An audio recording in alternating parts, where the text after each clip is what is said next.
மனிதர் உணர்ந்து கொள்ள இது மனித காதல் அல்ல, அதையும் தாண்டி புனிதமானது. அபிராமியே தாலாட்டும் சாமியே நான் தானே தெரியுமா? சிவகாமியே சிவனில் நீயும் பாதியே அதுவும் உனக்கு புரியுமா?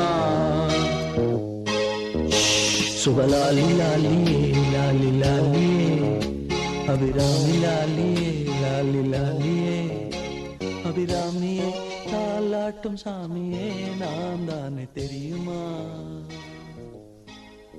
உனக்கு புரியுமா?